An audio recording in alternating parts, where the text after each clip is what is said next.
So today we're going to talk about chapter 5 in our book. It starts with food that we're reading. So if you're going to follow along, it's page 39. Chapter 5 is all about hormones.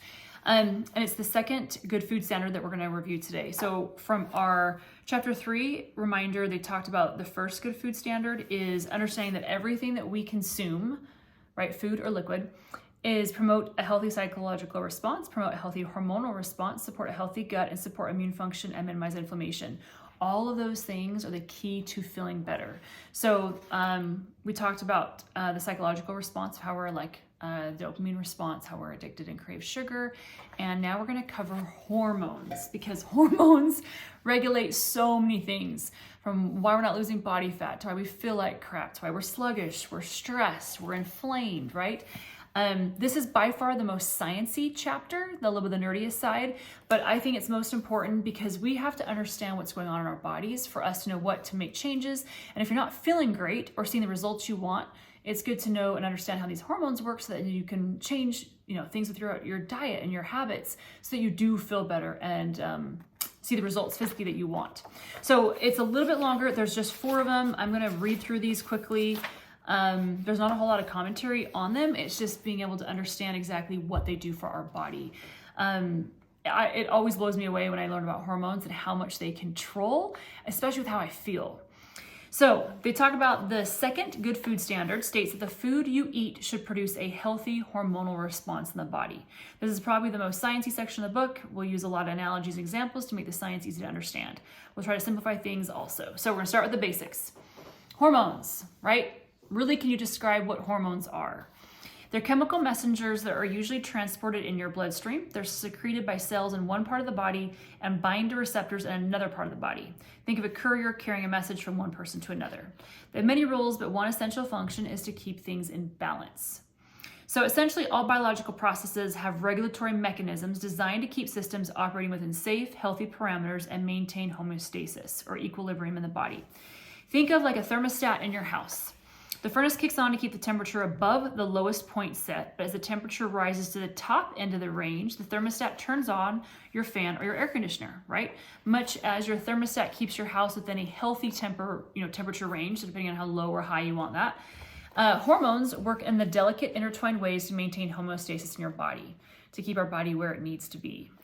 So hormones also respond to any external factor that tips the scales out of balance. To go back to our thermostat analogy, opening a window in wintertime will push the temperature in your home off balance. The act of opening a window sends a message. It's getting cold in here to your thermostat, which reacts to the stimulus within an internal correction, firing up your furnace, right, to compensate for that new cold.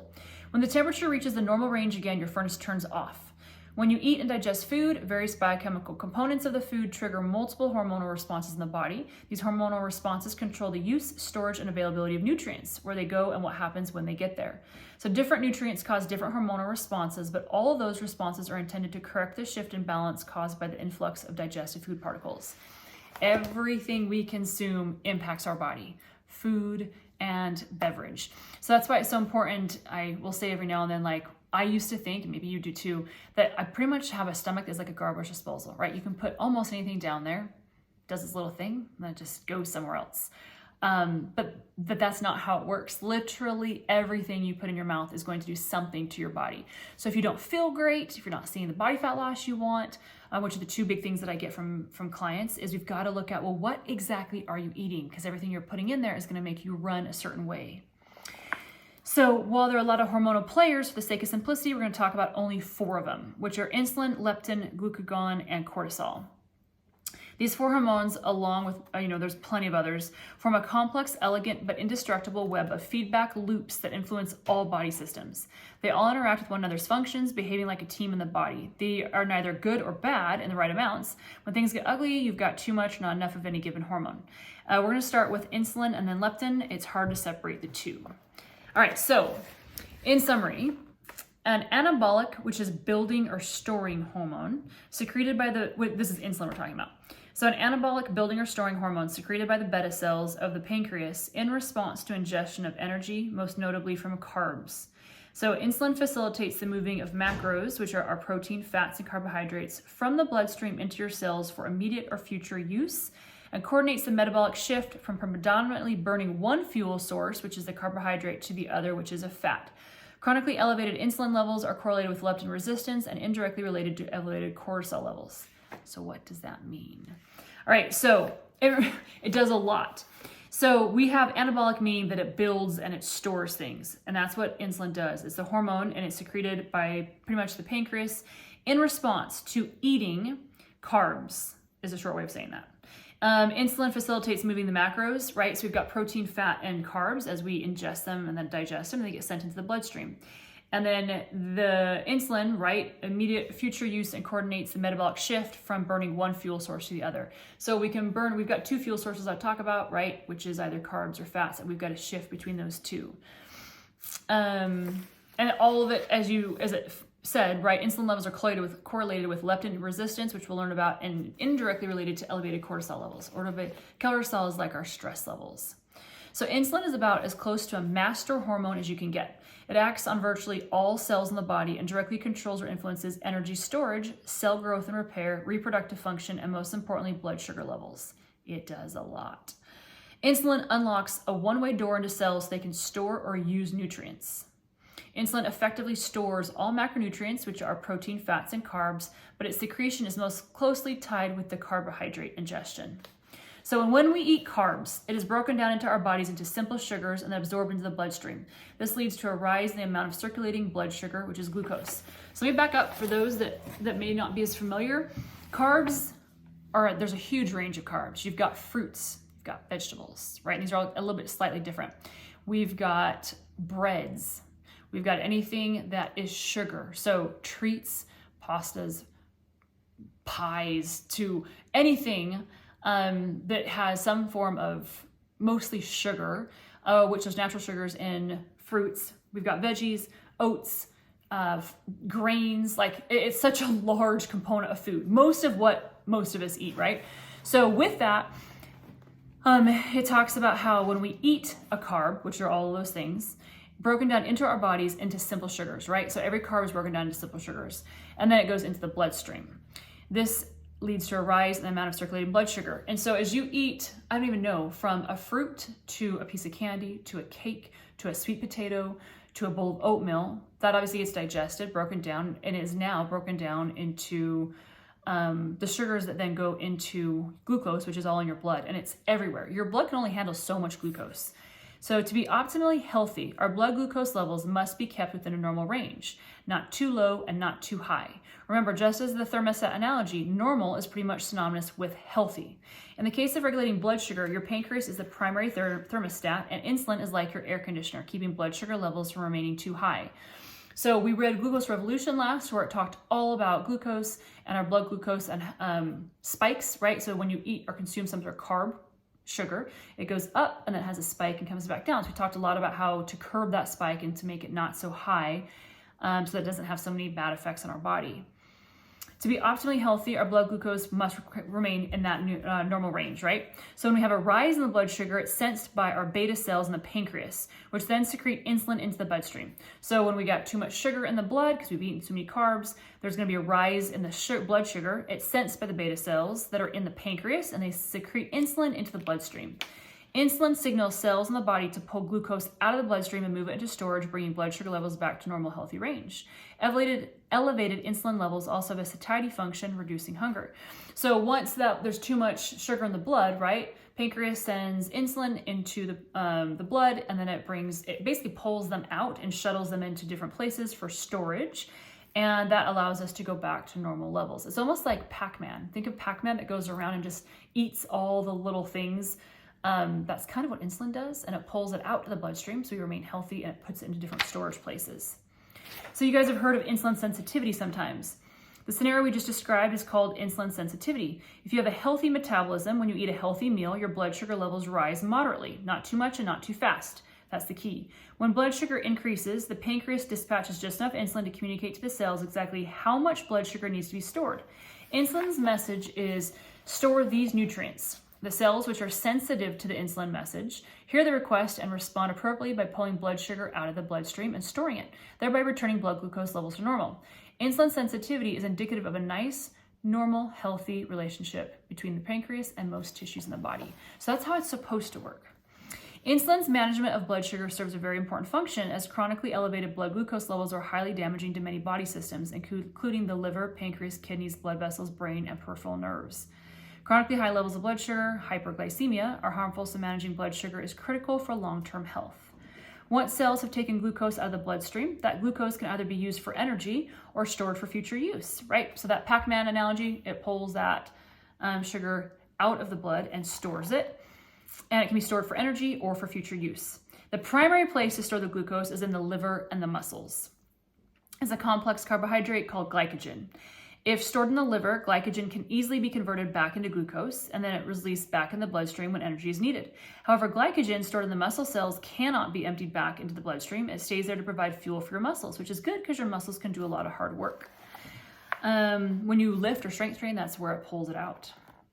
So glycogen stores. Your body's storage tanks for carbohydrates, which are the liver and muscles, right? So we store that energy, are kind of like the gas tank in your car. When your gas tank is full, it's full. It can't get any bigger, and you can't make it any fuller. Your body's carbohydrate fuel tank, however, isn't very big. You can only store enough glycogen to maintain hard continuous activity for about 90 minutes.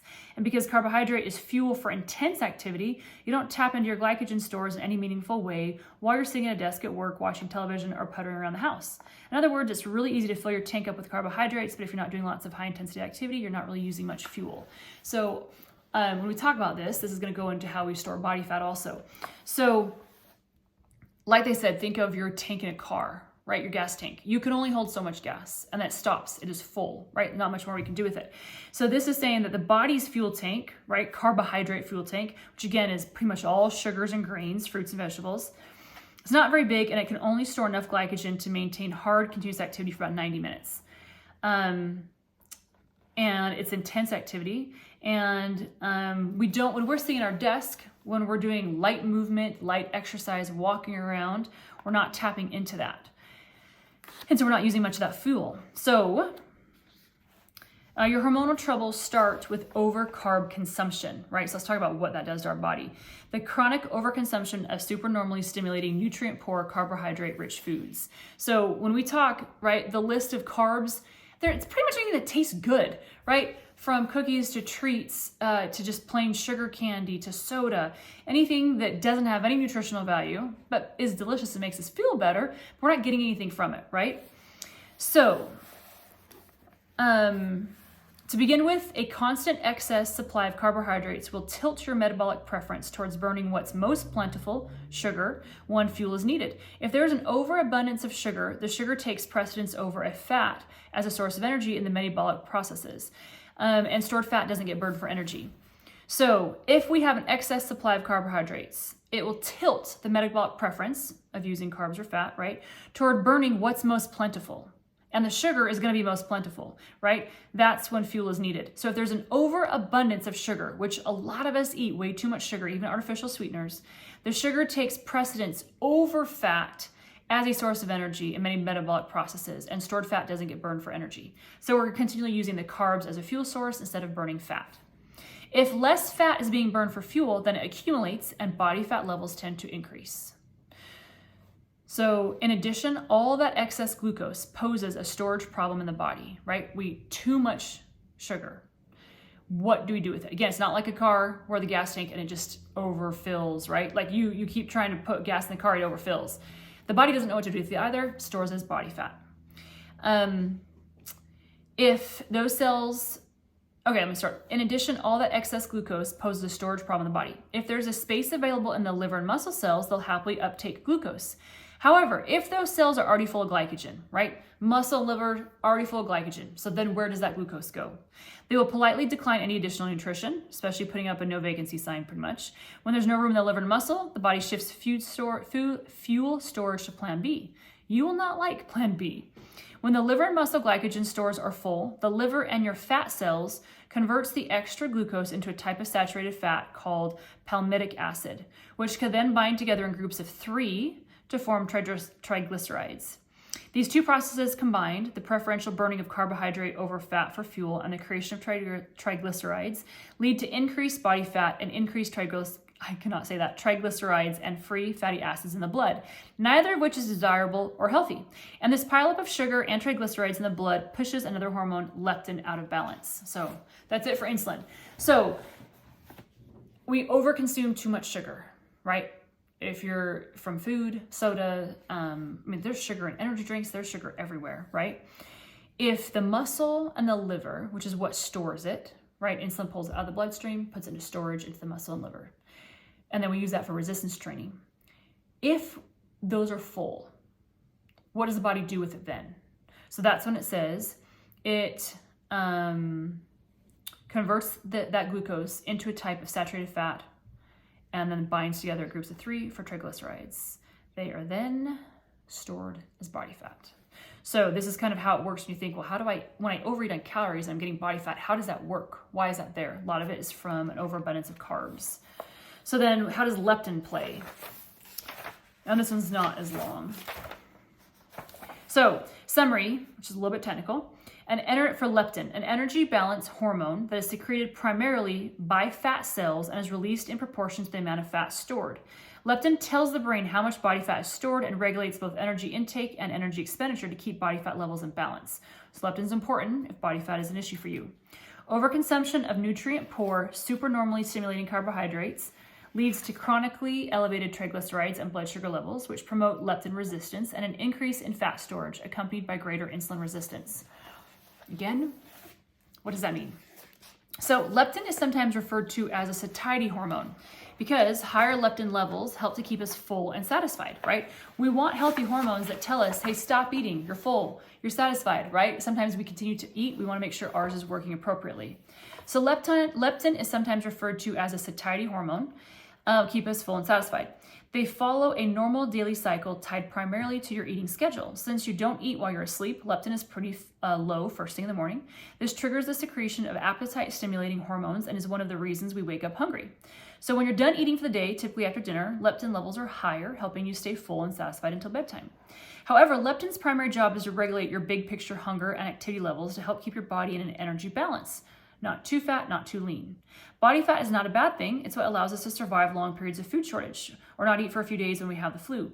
But our bodies are pessimists. Our DNA always expects, despite the surplus of readily available energy right now, that food will run out soon. So the only way to survive this coming famine is to store some energy as fat. It's as natural as breathing. As fat is a storage depot for energy, it is important for your body to have a way to measure how much energy or fat is available at any given moment, right? How much fat is in there? Is the body aware of that? Fat cells do this by secreting leptin as a way to communicate to your brain whether you're too fat, too lean, or just right. Based on leptin's critically important message, your brain constantly gives you subconscious directions which drive your food-seeking behavior and physical activity levels. So if you have very little body fat, perhaps too little to survive a potential food shortage, leptin levels are low. The relative absence of leptin's message tells the brain, I don't have enough body fat. Your brain then tells your body fat is within a safer range. You become hungrier and probably eat more. Your metabolism slows down, thanks in part to the changes in your thyroid hormone levels, and you start to gain body fat. So as body fat continues to accumulate, leptin levels rise and your fat cells start to send messages to your brain. Okay, we've got enough energy stored now. If that message is properly received, you're sensitive to the leptin message, so you can hear it, your body actually gets it and says, okay, great, we're full. Then your brain then tells you to increase your activity and makes you less hungry. So you move a little more, eat a little less, and you don't gain too much weight. Although it's much more complicated than the simple summary, but this energy balance system is naturally designed to keep your body fat levels just right. The trouble starts though when the foods you're eating promote an unhealthy psychological response leading to chronic over-carb consumption. So recap, which is important. When you chronically overconsume food with no breaks, right? Keep eating, it floods your system with glucose, right? Which is the sugar broken down from the carbs or the treats that you're eating. With sugar in such large supply, it is burned first for energy, which means fat takes a metabolic backseat and accumulates. This leads to buildup of triglycerides in the liver and increased glucose and triglyceride levels in the bloodstream. But how does this lead to problems with leptin? The excess glucose and triglycerides in the bloodstream make their ways to part of your brain and start impairing your brain's ability to hear the leptin message. This leads to a condition a condition called leptin resistance. So when your body can't receive the hormone messages or response, we always call that resistance. It's sensitive if it can get those messages. So if you're overweight, it's very likely that you're leptin resistant, meaning that it's not hearing it. But you don't have to appear overweight to fall into this camp. Accumulation of visceral fat, which is the fat not like that you see on your arms or your thighs. Visceral fat is what's internal, you cannot see, but it's around your organs. It's like soft cushiness around the organs. And it's enough, so accumulation of visceral fat is enough to promote hormonal dysfunction, including leptin resistance. So depending on our health, right, sometimes when we don't have enough muscle, we're not moving enough, we've got a larger percentage of body fat to muscle ratio. We also can store body fat, visceral fat, in between our organs. That's the only kind of body fat I really, really worry about. That's very unhealthy, especially because it stops sending these chemical messages that we need. Says that they call those folks the term skinny fat, right? Where you're not visibly overweight, but you still have an unhealthy amount of body fat comparatively to little muscle mass and a serious degree of hormonal dysfunction, including out of whack thyroid and reproductive hormones. So having muscle, the ratio of muscle to body fat is critical, especially depending on your age, height, and weight. There's supposed to be a certain amount, right? And when we're out of whack, under muscle, and too much body fat, you don't even have to appear like it's not something that like, oh, I'm way overweight, right? And it's just that little skinny fat to where like I'm skinny, but I still have a lot of fat, right? In comparison. And you guys all know the terms of what I'm trying to say. It's a sensitive issue. Leptin resistance is like a hormonal conversion gone haywire. Normally, when you've accumulated adequate body fat, your fat cells send a message via leptin to your brain that says, hey, we've got enough energy stored, so you should eat less and move more, right? It lets us know. It really does communicate. That's why it's so important that these messages work, but that we're also going to listen to the cues in our body because then we mess up. Our body's amazing. It tells us when we're full, when to stop eating. Hey, we've got enough energy stored, so you need to eat less and then also move more so we can burn all of this that you've given us. But when receptors in the brain and other tissues become less sensitive to leptin, they can't hear them, those messages don't get through, and your brain doesn't hear leptin say that you've got enough body fat stored, which means your brain thinks you're just too skinny. Imagine that your brain is blind, unable to see your chubby reflection in the mirror or the creeping number on the scale. It needs leptin to give it the facts that it cannot see. So until the brain hears leptin say, okay, we've got enough body fat stored, right? The brain is going to keep telling you to eat more and move less to ensure your survival. So it's eating more, it's accumulating more body fat, and you're moving less, right? Lots of reasons. We don't feel as well. Your body's not telling you that you need movement. So when those hormones are out of whack, that's why your body feels like it wants to do certain things. It feels like, I still need to eat, right? So we need to have those messages, the leptin sensitivity, not resistance, so your body and brain can literally hear what your body's trying to tell it. Leptin's message, or lack thereof, is stronger than your willpower. You may see that you've gained some weight and try to eat less, but that's the brain's directives. But the brain's directives are far more powerful. In fact, a hallmark of leptin resistance, meaning it can't hear the messages, is uncontrollable cravings after dinner. You try to eat healthy all day, but come 8 p.m., your pantry or freezer is impossible to resist. This isn't lack of willpower on your part, it's your brain responding to leptin's primal signals and constantly undermining your your conscious decisions. And so leptin sometimes is what's controlling that. Have you guys ever eaten and then it's like 8 and you're like, I should be going to bed soon, I should be full, but then your brain's like, no, we need to eat. And it's usually craving sugar, right? So leptin resistance means that you're gaining fat and swimming in leptin, but your brain is clueless, so it turns your metabolism down to conserve fuel and tell you to eat more. And this isn't all too easy to do when supernormally stimulating, nutrient-poor, carbohydrate-rich foods are whispering in your ear. Of course, over carb consumption only promotes more sugar burning for fuel, additional accumulation of body fat, and the conversion of excess carbs to fat, and even higher triglyceride levels in the blood, which makes your leptin resistance worse and then takes us back to insulin. See what I mean? There's a lot to this. The overall point, as we take pause, is again, what we put in our mouths doesn't just go into a garbage disposal and spit back out. Everything impacts us, especially carbs. I don't like it when people say carbs are bad. Avoid carbs. Carbs are wonderful. We need the micronutrients from fruits, vegetables, and grains, right? We enjoy a treat every now and then for emotional and mental sanity, right? But if you look at the majority of stores, when you walk in them, it's crazy how there's sugar and processed foods everywhere. But you don't see whole fruit with fiber and vegetables and healthy grains, right? The good carbs that actually have nutrients that fuel this and keep all of these hormones running. It's the overconsumption of high sugary carbs, treats, like I said, sodas, it's in everything, right? So read labels to see, oh my gosh, this is how much sugar is in this item that I'm eating. Why? Because then of course we've got too much sugar broken down into glucose in the blood. Insulin can't take it. There's no room to store it. It messes up with the leptin being able to receive by your brain telling you, hey, quit eating, right? And then it messes it up. So now it says eat more. And in fact, then we don't want to send the message saying move less. And so it's all messed up and we're storing more body fat. So let's go back to the beginning. Remember insulin sensitivity, where your body listens to the insulin messages. Sensitivity is listening. This is when insulin's message is to store nutrients, is heard clearly by all the cells, which remove glucose from the bloodstream, store it, keeping blood glucose levels from getting or staying high, right? So insulin sensitivity is amazing. Everything works how it should. But in contrast to insulin sensitivity, there's also a condition called insulin resistance. Leptin resistance leads to insulin resistance. So you've probably heard insulin resistance. That's a word thrown around a lot, especially if you have body fat like under your arms, certain areas, right in the back, where you're like, I cannot get rid of these soft pouches. A lot of times that's due to insulin resistance. So recap, you chronically overeat because all of these overstimulated, nutrient-poor sugar foods that really have no breaks because you never feel full. I mean, sit down and eat. How many Oreos does someone eat? One? No. I mean, pick any cookie. You have a few of them. Open a bag of gummy bears, which are my favorite. Can you have one gummy bear? No. It opens Pandora's box, right? Because you never feel full on carbs because it's not their role. So that's when they're saying there's no breaks. We just kind of keep eating and eating.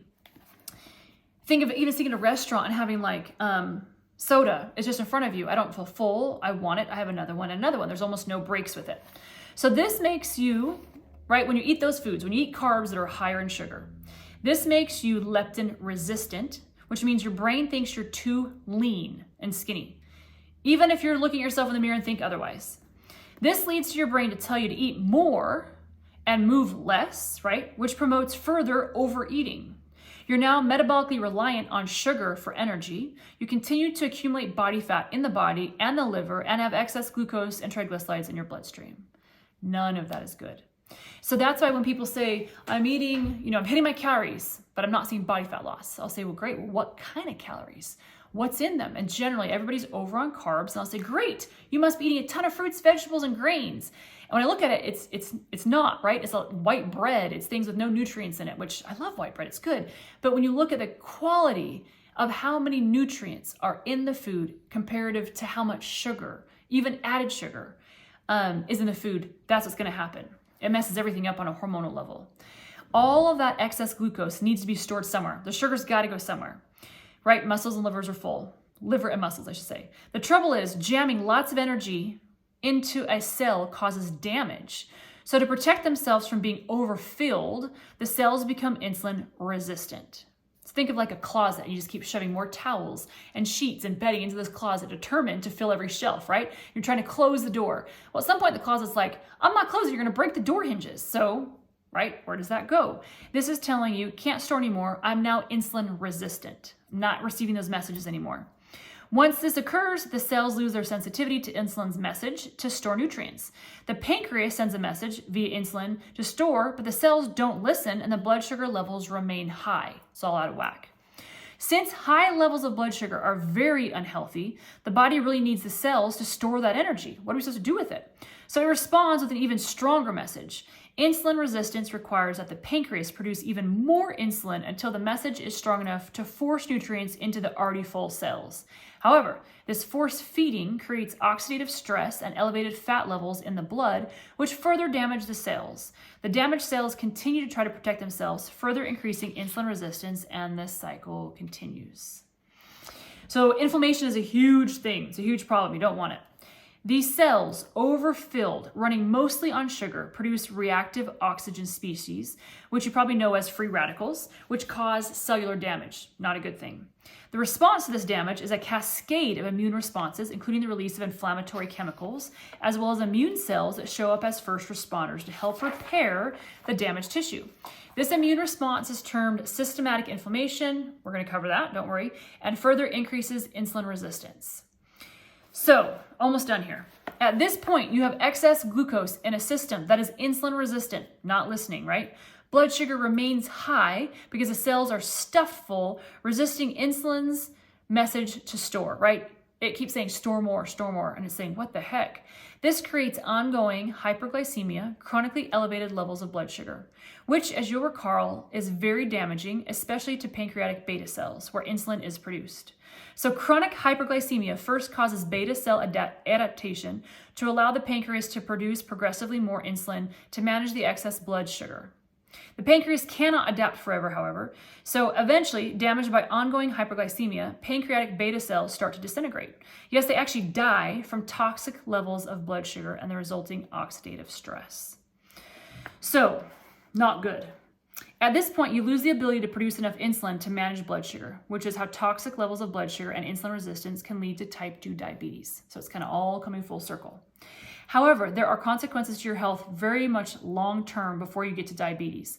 Hyperglycemia, which is chronically high levels of blood sugar, is damaging, but hyperinsulinemia, never heard of that one, chronically high levels of insulin, is profoundly damaging and a clear risk factor for major lifestyle-related diseases and conditions like diabetes, obesity, heart attack, stroke, and Alzheimer's.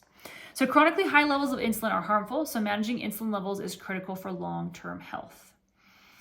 When you're insulin resistant, message is not being heard, and thanks to leptin resistance, you continue to over-carb consume, still eating too many carbs. The pancreas needs to secrete ever-increasing amounts of insulin to pull glucose out of the bloodstream. So the pancreas is working overtime, right, to get this insulin to keep pulling the sugar out of the blood. Since your blood sugar regulation mechanism no longer works properly, all that insulin can pull blood sugar levels is too far in the other direction. What was too high is now too low, which is reactive hypoglycemia. So too low comes with its own set of side effects: cranky, tired, foggy, and thanks to constant appetite dysregulation, hungry. So to you, this translates as must eat sugar, right? Because all those things can be cured by eating something good with sugar. Your body doesn't actually need calories, but thanks to the messed up messages your body's sending, you're too skinny, your blood sugar is too low, you give in to the same foods, supernormally stimulating and nutrient poor, right? Treats, sugar, soda, that got you into trouble in the first place. It's a vicious cycle and it can be worse. If you don't change your eating habits soon, insulin resistance very well could progress to type 2 diabetes. So conclusion, type 2 diabetes occurs because of the severity of insulin resistance and beta cell death. Your body can no longer produce enough insulin to keep your blood sugar within healthy parameters. This is very, very bad, especially if your diet still doesn't change. Diabetes comes with its own list of side effects and related conditions, which is obesity, glaucoma, cataracts, hearing loss, impaired peripheral circulation, nerve damage, skin infections, high blood pressure, heart disease, and depression. Tens of thousands of people die of complications from diabetes every year. Nobody wants diabetes. In fact, nobody wants any of this, obviously. Primary reliance on sugar for energy, the ongoing accumulation of body fat, ineffective hormonal messages, energy peaks and crashes, relentless hunger, long-term health consequences. This is why a healthy hormonal response is one of our 4 good food standards, why we advocate for eliminating foods that promote an unhealthy metabolism. There's more to the story, and we assure you it's good news. So let's first talk about glucagon.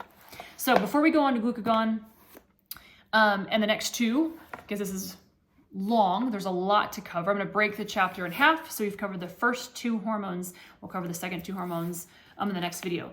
So again, hopefully that made sense. You can pause it, rewind it. If you're following along the book, it's a lot easier because you'll reread the paragraphs. Again, to say it one final time, please be aware of what you're putting in your mouth, right? In time, these things build up. Too many carbs, and by that I'm not talking about fruits or grains or vegetables. It's the majority coming from pretty much everything else that is delicious, right? We need to monitor those. We need to reduce those. We need to be aware of what we're eating. Sometimes we're having 5-6 snacks, right? So sometimes looking at the habits, tracking our food, putting it in a food journal, macro tracking, right? Like in something like MyFitnessPal or whatnot, will tell you how many sugar grams you have, where your carb grams you have.